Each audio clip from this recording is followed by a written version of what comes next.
Hi అండి, welcome to పొరిగింటమ్మ పులుగు రుచులు.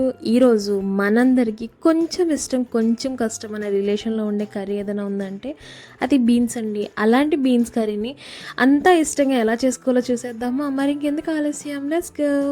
దీనికోసం మనము బీన్స్ తీసుకోవాలి. అలానే ఒక 3 మీడియం సైజ్ టొమాటోస్, ఆనియన్స్, కరివేపాకు, కొత్తిమీర, అలానే పోపు దినుసులు, పసుపు, కారం 1.5 స్పూన్ తీసుకోవాలి, ధనియా పౌడర్, జీరా అండ్ సాల్ట్, అల్లం వెల్లుల్లి పేస్ట్ కూడా ఒక 1 స్పూన్ తీసుకోండి. ముందుగా మనం ఏంటంటే బీన్స్ మొత్తాన్ని నీట్గా కట్ చేసుకొని పక్కన పెట్టేసుకోవాలి. ఏమైనా లేయర్ లాగా వస్తుందేమో చూసేసుకొని, లేయర్ లేకుండా నీట్గా చూసేసుకొని పక్కన పెట్టేసుకోండి. అలానే మనం ఏంటంటే టొమాటోస్ని ఇలాగా చిన్న చిన్న ముక్కల్లో కట్ చేసుకోవాలి. ఆనియన్స్ని కూడా అలానే కట్ చేసుకోండి. కొత్తిమీర కూడా చేసుకోండి.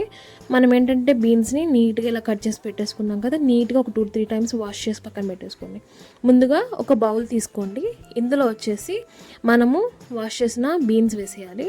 ఆ బీన్స్లోనే ఇవన్నీ మునిగేంత వరకు వాటర్ యాడ్ చేసేయాలండి. వాటర్ యాడ్ చేసిన తర్వాత ఇందులోనే ఒక 1/2 స్పూన్ వచ్చేసి సాల్ట్ కూడా యాడ్ చేసుకుందాం.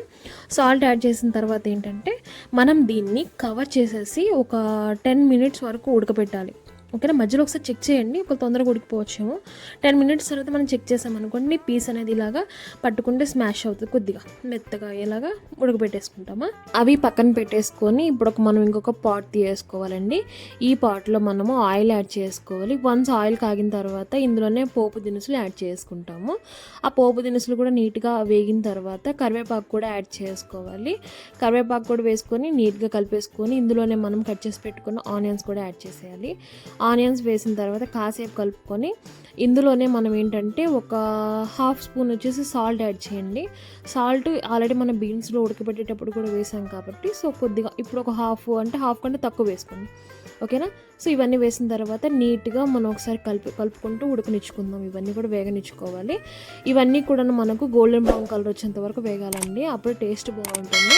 అలాగా గోల్డెన్ బ్రౌన్ కలర్ వచ్చిన తర్వాత ఇందులో మనం ఏంటంటే ఒక స్పూన్ వచ్చేసి అల్లం వెల్లుల్లి పేస్ట్ యాడ్ చేసుకోవాలి. అల్లం వెల్లుల్లి పేస్ట్ అనేది నీట్గా ఆయిల్లోనే మనము ఫ్రై చేస్తాము. కొద్దిగా లో ఫ్లేమ్లో పెట్టుకొని ఫ్రై చేసుకోండి, లేదంటే అల్లం వెల్లుల్లి పేస్ట్ తొందరగా మాడిపోద్ది, అడుగు అంటుతుందండి. ఇప్పుడు ఏంటంటే ఇందులోనే మనము ఒక 1/2 టేబుల్ స్పూన్ వచ్చేసి పసుపు యాడ్ చేసుకుందాము. పసుపు కూడా వేసేసిన తర్వాత ఇందులో మనము టొమాటోస్ కూడా వేసుకొని నీట్గా కలిపేసుకుందాము. ఇవన్నిటిని కూడా మనము మూత పెట్టేసుకొని నీట్గా ఒక 10 మినిట్స్ కానీ ఉడకనిచ్చామనుకోండి, టొమాటో అంతా కూడాను మెత్తగా అయిపోద్ది, బాగా పేస్ట్ లాగా వచ్చేస్తుందండి, తొందరగా మంచి టేస్ట్ వస్తుంది.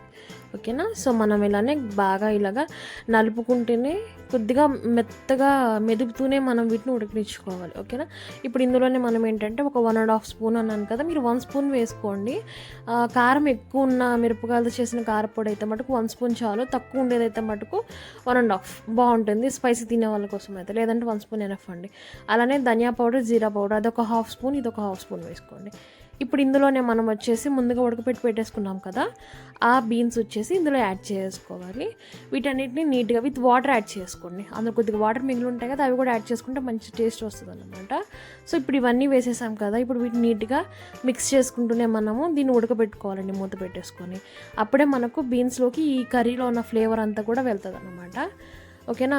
సో ఇలా చూసారు కదా, ఒక 5 మినిట్స్ తర్వాత మనకి ఇలాగ చిక్కపడిపోద్ది. మనం ఇది చిక్కగా ఉండే గ్రేవీ అన్నమాట, ఫుల్ థిక్గా ఉంటుందండి, చాలా బాగుంటుంది చపాతీలో కానీ రైస్లో కానీ. సో మనం దీన్ని థిక్గా చేసుకుంటున్నాం. సో ఇలా అంతా మొత్తం కూడా ఒక 5 to 6 మినిట్స్ తర్వాత మనం ఏంటంటే మూత తీసి ఇలా ఆయిల్ పైకి వచ్చినప్పుడు కొత్తిమీర గార్నిష్ చేసుకొని మూత పెట్టుకొని ఆఫ్ చేసేయండి. అంతే అండి, మన బీన్స్ కర్రీ అయితే రెడీ అయిపోయినట్టేను. చూసారు కదా ఎంత ఈజీగా అండ్ ఎంత తక్కువ టైంలో మన బీన్స్ కర్రీ ఎంత టేస్టీగా తయారైపోయిందో. ఇకపై బీన్స్ అనగానే ముఖం చిట్లించకుండా లొట్టలు వేసుకుంటూ తినడం గ్యారంటీ అండి. పిల్లలు పెద్దలు అందరూ ఇష్టపడే ఈ హెల్తీ కర్రీ మటుకు మీరు ఖచ్చితంగా ట్రై చేయండి. మీరు కూడా ఈ స్పెషల్ బీన్స్ కర్రీని ఇంట్లో తప్పకుండా ట్రై చేసి ఎంత సింపుల్గా చూసారు కదా, కొంచెం ఇష్టం కొంచెం కష్టం చేసి పూర్తిగా ఇష్టంగా మార్చేసుకోండి. లైక్ చేయండి, షేర్ చేయండి, సబ్స్క్రైబ్ చేసుకోవడం మర్చిపోవద్దు. బాయ్.